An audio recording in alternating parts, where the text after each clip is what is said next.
Êxodo capítulo 25, versículo de número 8. Quem achou, diga eu.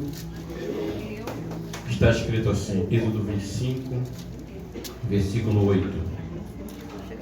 Faze-me também um santuário, para que eu possa habitar entre o meu povo. João capítulo 14, versículo 6. Quem tiver também a Bíblia aí, fazendo um favor. Glória a Deus. Meus irmãos, Deus está nos presenteando com a sua presença. Glória a Deus. Está muito perceptível que Deus está entre nós. E toda vez que Deus Ele permite ser sentido pelo seu povo, é porque Ele quer melhorar a nossa jornada espiritual. Amém? João capítulo 14, versículo 6 está escrito assim. Aliás, eu vou ler o verso 5 e o 6.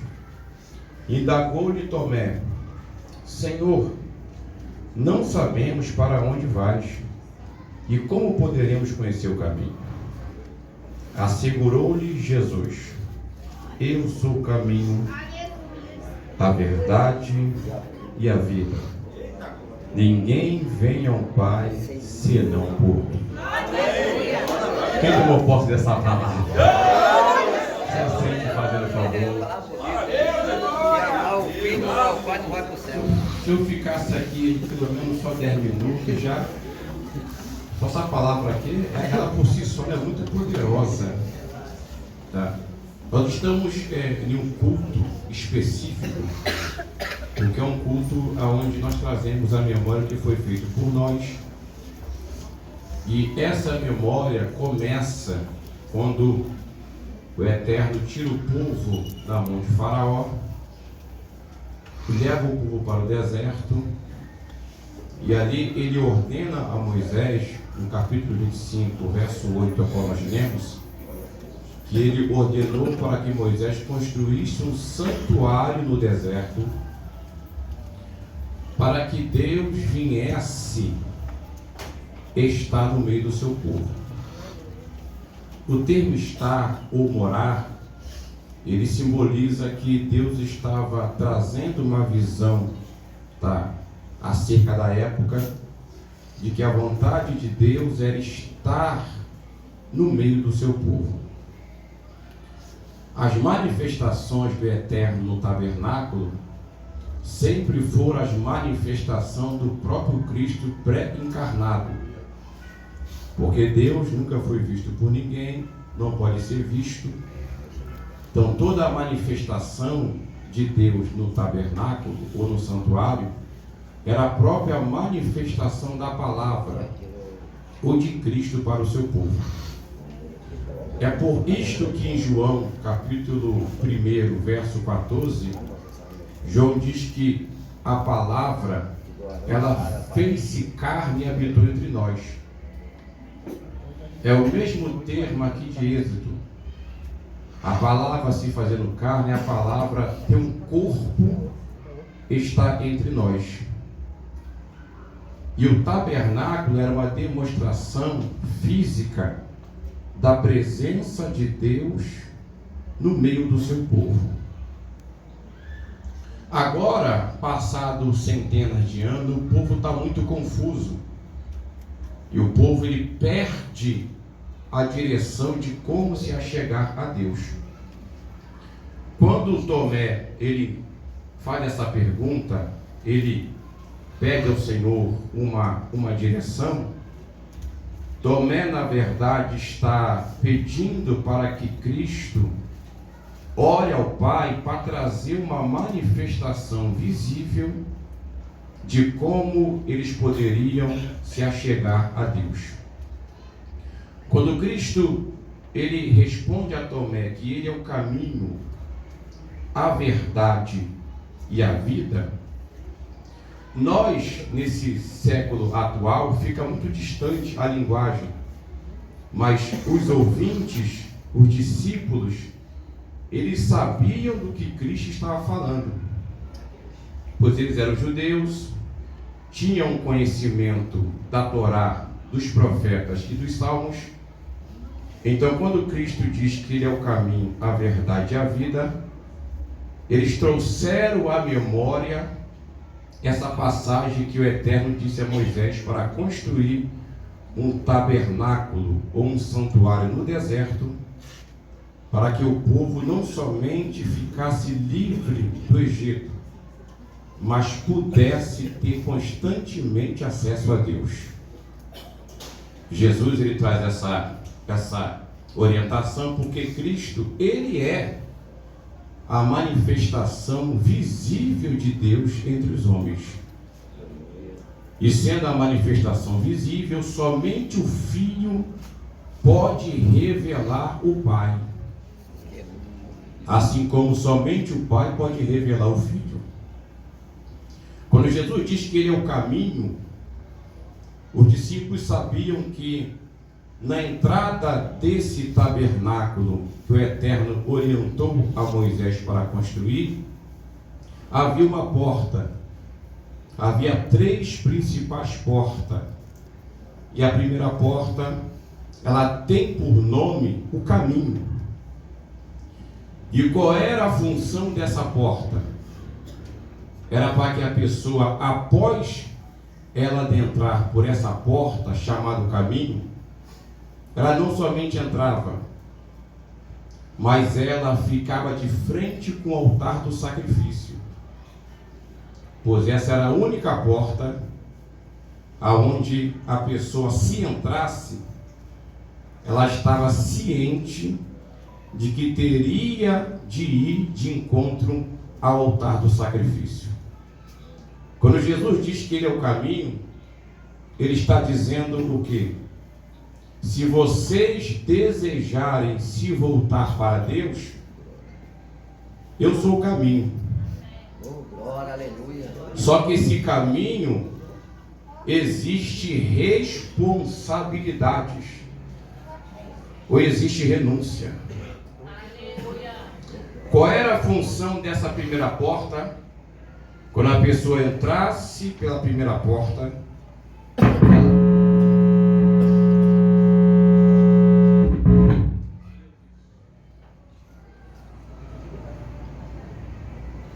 era só a pessoa entrar por essa porta, ela dava de cara com o altar do sacrifício. Por quê, pastor? Porque Jesus diz: o caminho que é largo com facilidade, eu não tenho parte com ele. Mas o caminho que for apertado, esse sim é o caminho que te leva a Deus. Aleluia, glória. Qual era a função da primeira porta, chamada caminho? Era a pessoa entrar e ela não tinha para onde escapar, porque ela dava de frente ao altar do sacrifício. E no altar já ficava um sacerdote esperando. Por quê? Porque a prioridade do sacrifício não era as pernas, não era a cabeça, não eram os rins, não era o fígado. A prioridade do sacerdote pegar o sacrifício era tirar o coração. Por quê? Porque após entrar pela porta, o sacerdote abria o sacrifício e tirava a parte mais importante do sacrifício. Qual era, pastor? Era o coração do sacrifício. Por quê? Porque Jeremias 19 diz que o coração do homem é enganoso, é o centro de todas as malignidades. Então, para alguém entrar pelo caminho, ele deveria entregar seu coração no altar de Deus. Qual era a função do altar? Porque quem vê, escuta altar, não tem noção. mas todo altar tinha fogo embaixo. E a função do sacerdote pegar o coração do sacrifício era queimar o coração no altar. Por quê? Porque Salomão diz: de tudo que guardares, guarde o teu coração, porque é dele que procede todas as saídas da vida. Quando Jesus diz que ele é o caminho, ele está dizendo o que disse em Mateus 16, versículo 25: aquele que quiser vivificar a sua alma deve destruí-la, e quem destruir a sua alma por amor da minha causa achará a vida. Então, no altar, Deus diz assim: eu quero a parte mais importante de vocês. Qual é? É o vosso coração. Porque pela porta eu posso passar com o meu coração ruim, mas no altar Deus diz: a ruindade eu vou queimar. No altar eu coloco o meu coração cheio de malignidade, mas Deus diz: já que tu entrou, deixa o fogo queimar essa maldade.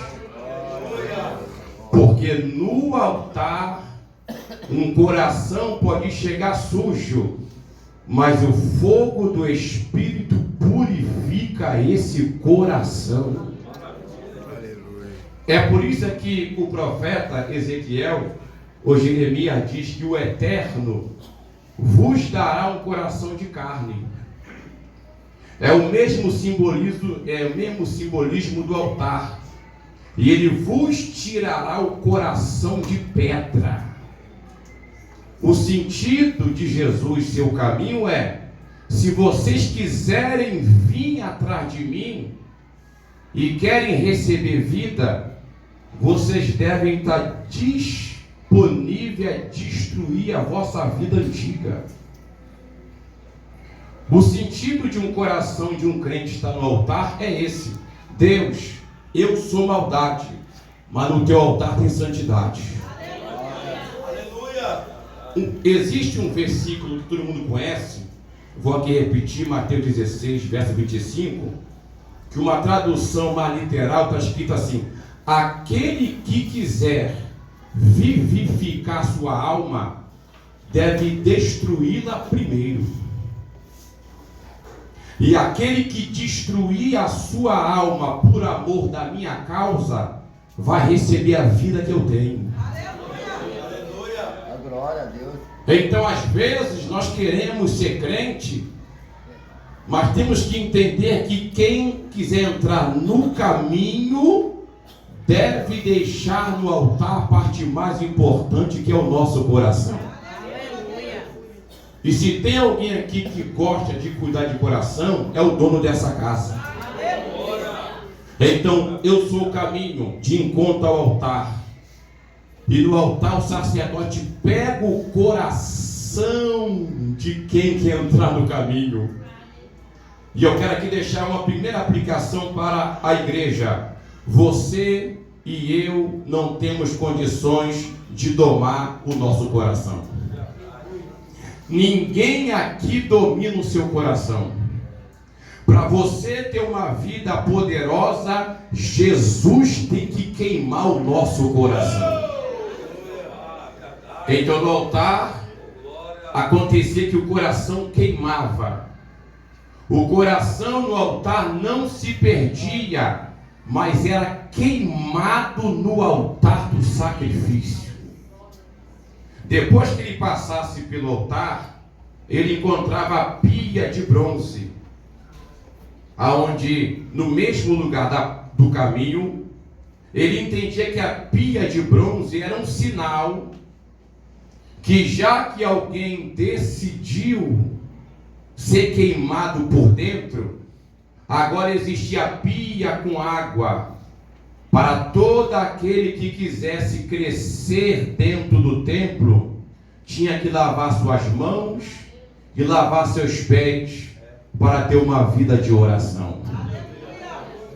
Eu quero dizer que na pia de bronze existe água, que é a palavra. E Jesus disse assim: vós estás limpo pela escritura que tem saído da minha boca. Então na pia de cobre, toda pessoa ia para lavar as mãos, lavar os pés. Por quê?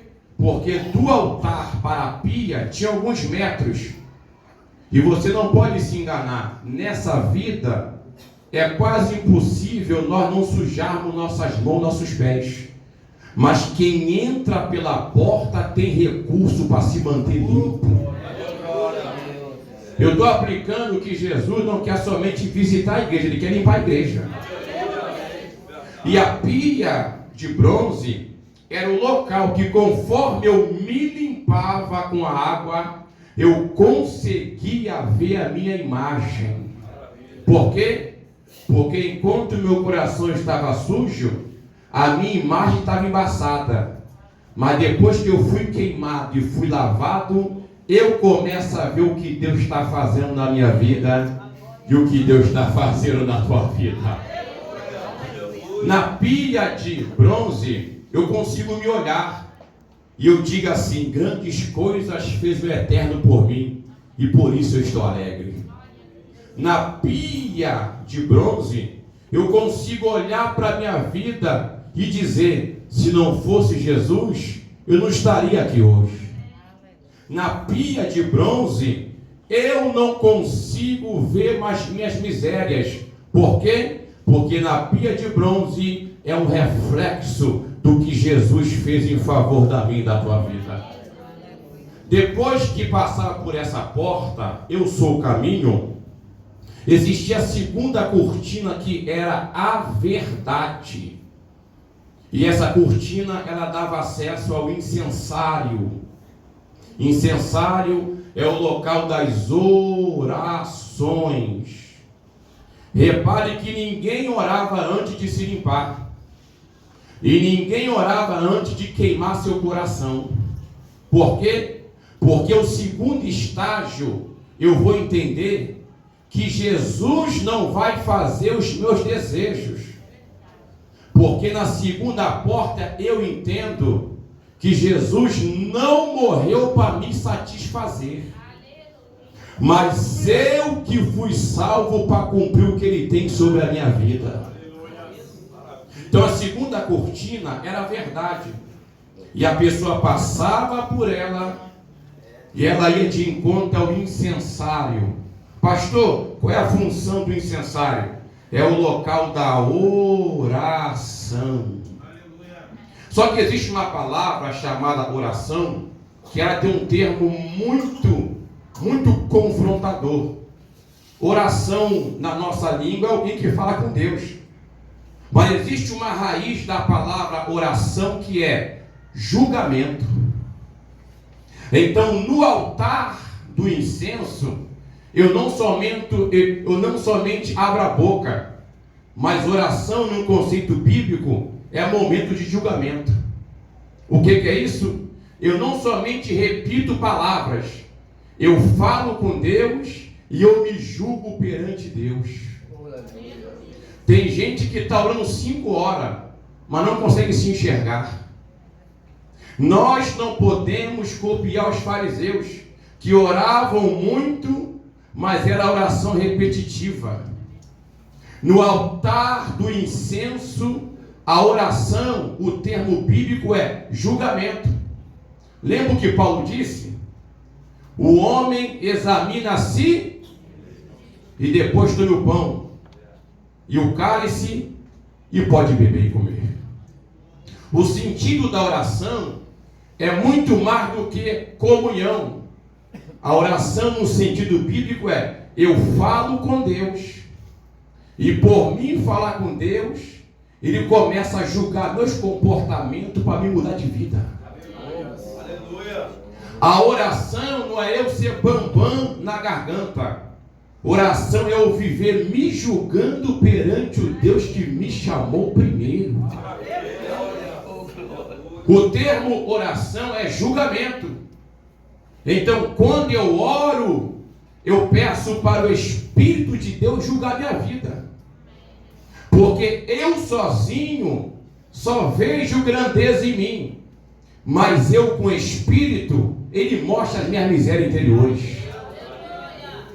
Quando nós oramos limpos pela palavra e o coração queimado, eu não chego para Deus me satisfazer, mas eu me achego para me cumprir a obra que Ele tem sobre a minha vida.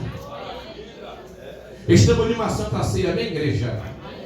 E Deus está orientando a quem prega e a quem ouve. Aquele que quiser ser uma bênção, vem atrás de mim. Destrói os seus projetos e abraça a minha causa. Jesus não morreu para realizar meus projetos. Jesus morreu e ressuscitou para me fazer uma bênção na presença dele. Então, no altar do incenso, eu não somente oro. No altar do incenso, eu me julgo. Meu Deus. No altar do incenso, aleluia, eu consigo me enxergar. E Deus diz: Alexandre, muda aqui, você é muito soberbo. Alexandre, muda aqui, você fala muito. Muda aqui, você é muito contendeiro. Muda aqui, você adora aparecer. Muda aqui, tu quer sempre ter razão. Muda aqui, você gosta de ter fã-clube. Muda aqui, tu acha que teu carro te dá uma posição extraterrestre. Muda aqui, meu filho. A oração é Deus julgando meus comportamentos. E conforme eu oro no Espírito, Deus me achata e a sua glória aparece. Oração é julgamento, aleluia. Por que tem gente que ora e nunca muda? Porque fala sozinho. Porque quando nós passamos pelo altar de queimar o coração ruim para um coração adorador, quando eu passo pela pia da lavagem dos pés e das mãos, eu não vou somente orar, mas eu vou orar com entendimento e com espírito. E quando eu oro com entendimento e com espírito, eu oro de acordo com a vontade do Espírito. Nesta santa ceia aqui, Deus está dizendo assim, ó: para de falar muito e ore mais com entendimento. Evite até jejuar. Todo jejum que não muda a natureza é dieta. Mas hoje Deus está dizendo: no altar do incenso não precisa um vaso botar o dedo na tua cara. Não precisa o pastor entregar uma revelação que pode acontecer. No altar do incenso é você e Deus. Aleluia. No altar do incenso ninguém vai te apontar, é o próprio Deus que te aponta. No altar do incenso ninguém vai me julgar. Quem vai me julgar é aquele que julga segundo a reta da justiça. Então nesta noite, quem quer permanecer no altar do incenso? Porque no altar do incenso eu não tenho tempo para ver você, para ver teu comportamento, é para ver teu jeito. Porque no altar do incenso quem me amassa é Deus. E por Deus me amassar, se cumpre o que João diz: importa é que ele cresça e que eu venha diminuir na sua presença. Quando João diz que importa que eu venha diminuir, o sentido bíblico é: já que ele apareceu, está na hora de eu sair de cena. Porque no reino de Deus não pode ter dois em cena, ou um ou outro. Então quando João diz: o que importa é que ele cresça e que eu diminua, já que ele chegou, eu tenho que sair de cena. Mas por quê? Porque quem chegou tem que aparecer. E ele está aqui para nos orientar nesta noite. O altar da oração é o altar do julgamento. Meu Deus, pare de ficar assim: olha, eu vou no culto tal, hein? Lá tem uma terra que entrega até CPF, hein? Rapaz, dá até a placa de carro. Eu vou lá semana que vem. Lá vai ter um evento. Lá tem a varoa do coque. Lá tem o negão do manto. Foge disso, vai para oração. Porque no altar do incenso, eita, não vai ter falha, porque ele não falha. No altar do incenso, quem orienta a nossa alma é o Deus que soprou vida sobre o teu espírito. Então, no altar do incenso, era o altar das orações. Do lado do altar do incenso, na segunda porta, tinha também o candelabro, ou a menorá, que é de 7 pontas. E nesse lugar da oração, existia uma menorá que ficava o tempo todo aceso. Mas por que, pastor? Porque quem quer se julgar, não fica na escuridão. Quem quer se julgar, Deus ilumina as áreas que tem que iluminar na nossa vida. A outra entendimento da menorá é que as 7 pontas eram acesas, mas normalmente o sacerdote colocava azeite da ponta do meio para distribuir para as 3 pontas de cada lado. Mas por que, pastor? Porque a igreja deve ficar acesa, mas a igreja não é fonte de fogo. A igreja deve ter presença, mas a igreja não é dona da presença. A igreja tem que ter conhecimento, mas a igreja não é senhora do conhecimento. A igreja tem que ter santidade, mas a igreja não é dona da santidade. E por que o sacerdote acendia do meio para as 2 pontas? Porque a fonte de poder não está do lado direito nem do esquerdo, está no meio, que é Jesus Cristo de Nazaré. Eu estou aplicando nesta noite que tem obreiro do lado direito, tem obreiro do lado esquerdo, tem igreja que está dividida, mas quem acende a igreja é o Cordeiro que ressuscitou no 3º dia. Pode ser obreiro, pode ser pregador, pode ser irmão, pode ser irmã. Se tem alguém aqui aceso, é porque a fonte está acendendo você.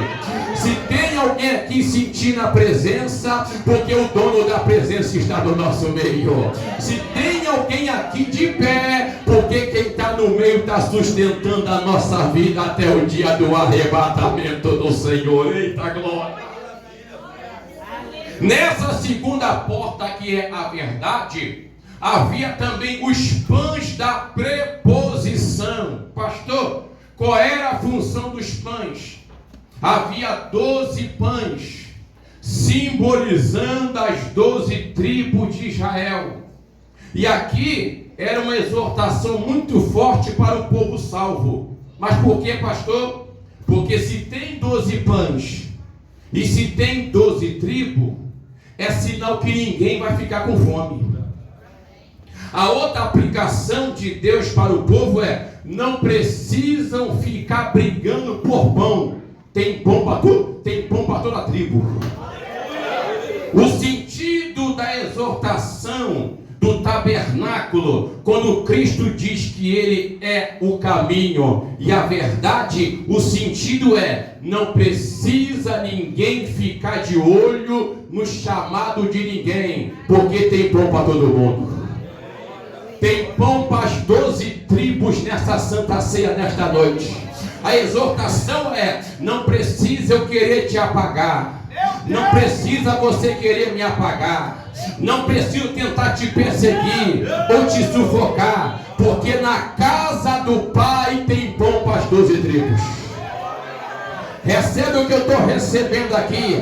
Não precisa ficar intimidado. Tem crente velho, tem crente novo, tem crente habilidoso, recebe habilidade. Tem gente que canta bem, não canta muito bem, ministra bem, não muito bem. Não se preocupa. Aqui tem pão para quem prega e tem pão para quem não prega. Tem pão para quem canta e tem pão para quem não canta. Tem pão para quem ora no microfone e quem não ora, mas ora de madrugada em casa.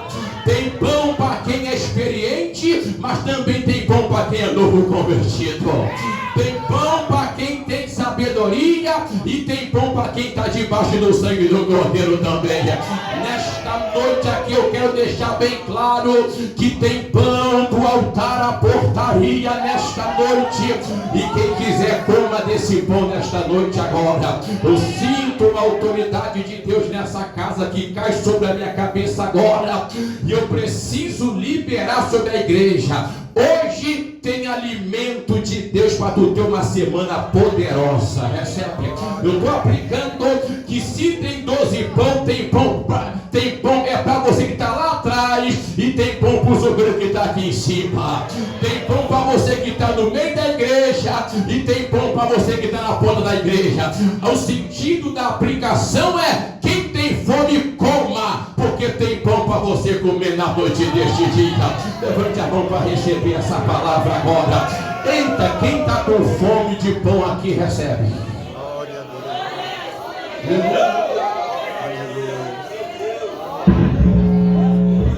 Aleluia, bendito seja o nome do Senhor, meus irmãos. Tem pão, tem 12 pães, aleluia. Quem está entendendo aí?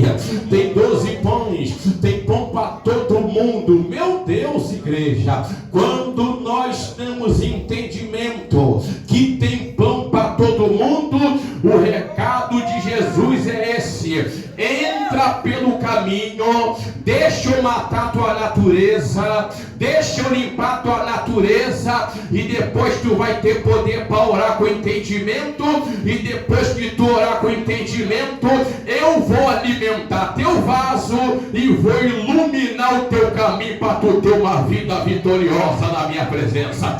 Eu tenho outra aplicação de vida nesta noite aqui, segundo o tabernáculo de Moisés. Por quê? Porque o pão da preposição, eita glória! Alguém quer receber esse conselho nesta noite aqui, igreja? Eu estou rindo porque é muito sério isso aqui, igreja. O pão da preposição não era o pão da padaria. Porque, pastor, o pão da padaria é bom comer, mas o pão do tabernáculo é santificado. Eita, é diferente. O pão de fora alimenta a carne, o pão santificado alimenta a parte externa, mas alimenta muito mais a parte interna. A aplicação dos pães da preposição é essa: se você se limpou, se eu queimei teu coração, se tem a menorá, que é a presença que não pode se apagar, recebe essa. Eita, meu Pai, eu estou aplicando nesta noite que se o fogo foi Jesus que acendeu, é só você manter que ele jamais vai se apagar. Recebe essa. Eu estou aplicando. Eu vejo gente pegando fogo no domingo e na terça está igual um derrotado. Eu vejo gente pegando fogo em campanha, quando acaba 2 dias está andando torto. Eu vejo gente rodando em vigília, no domingo até falta culto. Mas se o fogo é de Deus, ele jamais vai se apagar sobre a tua vida. Quem deseja desse fogo nesta, eita, santa ceia, eu estou aplicando que se tem pão vai te alimentar, e se tem menorá, quem está alimentando você não é pastor, recebe essa. Não é congregação, recebe essa. É quem está no meio, é quem é forte, é quem é poderoso, é quem é glorioso, é quem é sempre eterno. O ressuscitou ao 3º dia, ele está no meio, vai manter o teu vaso aceso até o dia do Senhor. Eita glória! A aplicabilidade do sistema dos pães da preposição é essa. Quando os hebreus, meu Deus, comiam do pão da preposição, tinha 2 funções. Eita glória, pastor, qual era a primeira função? A primeira função é andar no deserto, vencer os inimigos e ganhar terreno para plantar, porque o tempo era de plantar. Então, quando você comia do pão, não era somente comer do pão, era um sinal. Se Deus me alimentou, nesse deserto nenhum capeta vai ficar de pé na minha presença.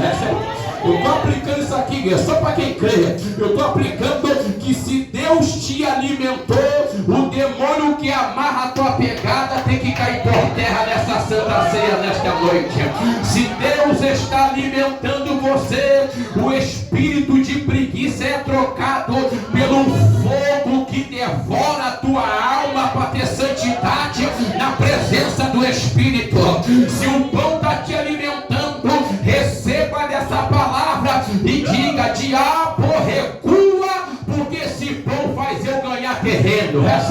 Eu estou dizendo para você que é crente, que na presença de Adonai você cresce na graça e você cresce no conhecimento. Eita glória! Se tem pão, vai ter dificuldade, mas se tem pão, você vai vencer a dificuldade. Se tem pão, vai ter gigante, mas se tem pão, o gigante cairá por terra. Se tem pão, vai ter esbibenope, mas se tem pão, esbibenope vai cair por terra. Se tem pão, vai ter filisteu, mas se tem pão, os filisteus cairão por terra. Se tem pão, tem amalequita, mas se tem pão, Adonai inicia nossa bandeira contra os adversários. É da quem veio aqui ceiar e queimar demônio, já começa a levantar a mão agora. Eu sinto a autoridade de Jesus nesta noite sobre essa igreja, e eu quero aqui ministrar sobre a tua fé. A minha está caindo em alguns crentes agora, mas alguns precisam exercer a tua fé. Eu estou aplicando que você hoje pode dizer: Espírito que me prende, solta! Porque eu quero ser um vaso poderoso na presença do Senhor. Eu estou aplicando que se tem pão, eles cairão por terra do nosso deserto, igreja. Quando tem essa convicção agora, eita meu Pai, a outra aplicabilidade divina é essa: você não vai somente derrubar adversários, mas eu vou te dar poder para você conquistar a terra e começar a plantar, porque você vai colher. Eita, eu sinto uma necessidade de aplicar sobre algum crente aqui. Eu estou dizendo: o terreno que tu planta jejum é o terreno que tu vai colher autoridade. O terreno que tu planta oração é o terreno que tu vai colher sensibilidade do Espírito. O terreno que tu dorme às vezes pouco para ler Bíblia é o terreno que vai fazer você vencer o diabo no dia da dificuldade. Eu estou dizendo que tem terreno para a igreja conquistar nesta noite. Não é terreno físico, mas é terreno espiritual para quem quer crescer de nível. Eu estou pregando para quem é salvo, mas quer crescer de nível espiritual. Não basta ficar só no altar, não basta só dar o coração para Deus, não basta só se limpar pela palavra. Jesus quer que tu tenha uma vida poderosa na sua presença. E a aplicação divina nesta noite é essa: tem pão para você, tem luz para você, tem entendimento para você, porque essa é a porta da verdade. Eita glória! E para fechar nesta noite, havia a terceira porta, que era a porta do Santíssimo, o lugar do átrio, o lugar santo e o lugar santíssimo, aonde somente uma vez por ano entrava o sumo sacerdote. Lembra que Jesus estava na cruz. Mateus capítulo 27, versículo 51, a Bíblia diz que o nosso Messias disse: Pai, eu entrego a ti o meu Espírito. E após Cristo entregar o Espírito, a Bíblia diz que o véu se rasgou de alto a baixo sobre a terra. Esse véu era o véu que separava o lugar santo e santíssimo. Só que pouca gente sabe, o termo véu não é somente abrir caminho, mas era um termo de tristeza. Lembra quando Davi perdeu seu filho, rasgava suas vestes. Quando Jó recebeu notícia ruim, rasgou suas vestes. Quando Jacó recebeu uma notícia que José estava morto sem estar, Jacó rasgou as suas vestes. O sentido bíblico é: quando o filho entrega o espírito ao pai, a Bíblia deixa clara que o próprio Deus, ele rasga as suas vestes de tristeza, porque Jesus nunca deu tristeza ao Pai, mas a sua morte, Deus Pai rasga as suas vestes como sinal de tristeza. Eita glória! Recebe isso aqui, igreja. Deus que está no alto e sublime trono, ele ficou triste, rasgou as suas vestes, mas no meio da tristeza estava sendo preparado um novo caminho para a igreja passar. Levante as mãos aos céus. Eita, o pai chorou, o pai rasgou seu manto de alto a baixo. O sentido da palavra é essa: eu estou muito triste porque vocês mataram meu filho, mas o meu amor vai ser maior que a minha tristeza. E agora recebe essa aplicação, igreja, por meio do sangue inocente, imaculado, vestido do Messias. O mesmo que ficou triste é o mesmo que abriu um novo e vivo e santo caminho para a igreja trilhada. Quem está nesse vivo e santo caminho, eu vou deixar você por alguns segundos adorar. Quem é grato? Quem é grato? Quem é grato? Quem é grato? Meu Deus do céu, aleluia! Quem é grato recebe. Eu quero te perguntar: alguma mamãe aqui, meu Deus, ia entregar seu filho pelo prostituto? Algum papai aqui ia entregar seu filho pelo chincheiro, por um avarento, por um desgraçado? Mas o pai entregou seu filho.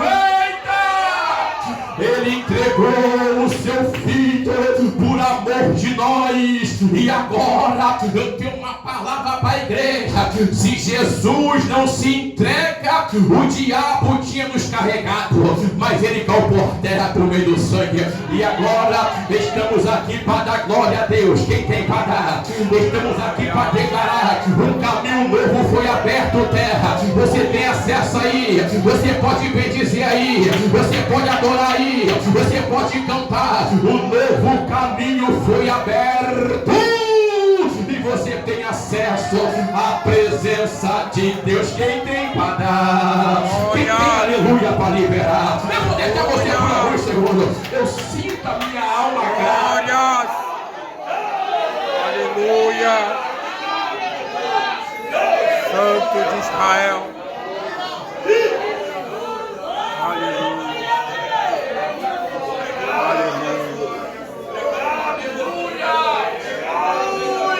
Meu Deus, alguém aqui é grato. Aleluia. Nesse lugar santíssimo, o véu foi rasgado. Por quê, pastor? Porque Jesus é aquele que é o caminho, meu Deus. E quem vem atrás dele passa pela verdade. E quem vem atrás dele acha a vida, porque o mesmo que diz que é o caminho, que é a verdade, ele está no local da vida esperando quem confia nele. Resumindo, no lugar santíssimo havia a arca da aliança, e dentro da arca havia duas tábuas escritas. Meu pai, havia o pão, que era o maná, e havia a vara de Arão. Em cima da arca havia dois querubins inclinados um para o outro, olhando para o fundo da arca, que se simbolizava a manifestação do Deus de Abraão, de Isaac e de Jacó. Quando o sacerdote entrava no local santo dos santos, preste atenção aqui, agora eu fecho. Esse local era o único local que não tinha luz alguma. Meu Deus, por que, pastor? Porque esse local você ou dependeria dele totalmente ou não dependeria dele para nada.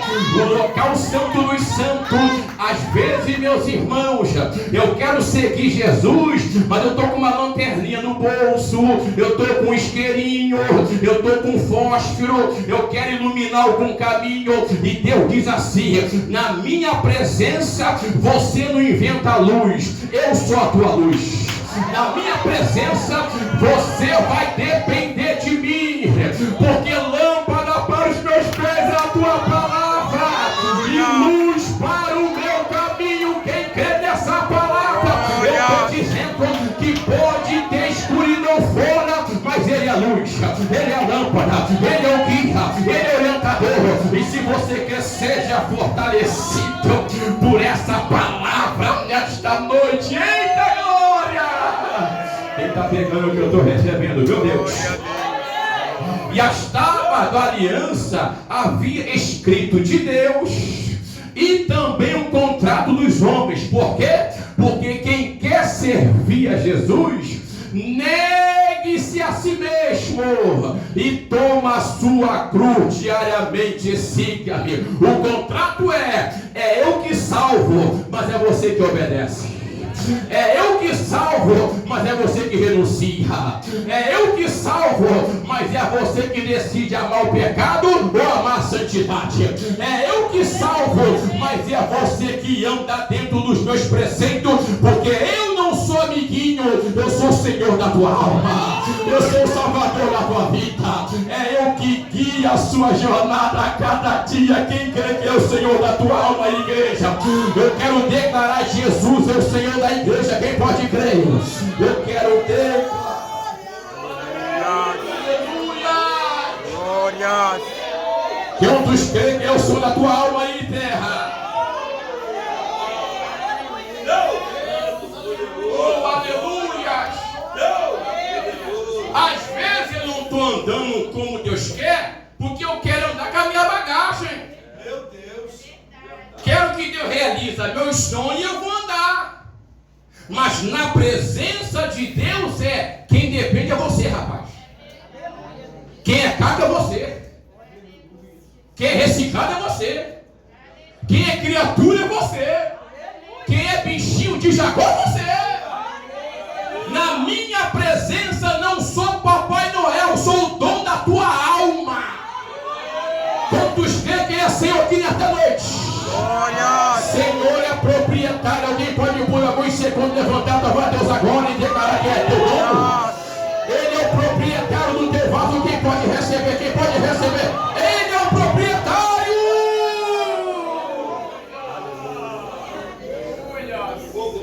A escritura diz que tinha as tábuas, que era aliança, e existia a vara de Arão. Mas por que, pastor? Porque Arão era irmão de Moisés. E Deus escolheu Arão. Alguns irmãos falam assim: olha só, ô Arão, tu tá no cargo porque o teu irmão é Moisés, rapaz. Alguém te apadrinhou, varão. Alguém te indicou aí, hein? Aí Deus ouviu. Porque murmuração Deus ouve. E Deus diz: chama os 12 chefes das tribos. Cada um pega um pedaço de galho seco e enterra. O galho que florescer, esse eu escolhi. Os 12 galhos estavam secos, mas somente um Deus fez florescer. Simboliza que não foi vós que me escolheste, mas eu escolhi a vós. E vos nomeeis para que vá de dê fruto, e o fruto permaneça em vós. Quantos creem aqui que era a vara seca, mas Deus fez você florescer? Deus fez você florescer. O diabo pode não gostar, as pombagiras, as potestades, os principados, mas é Deus que fez teu vaso florescer.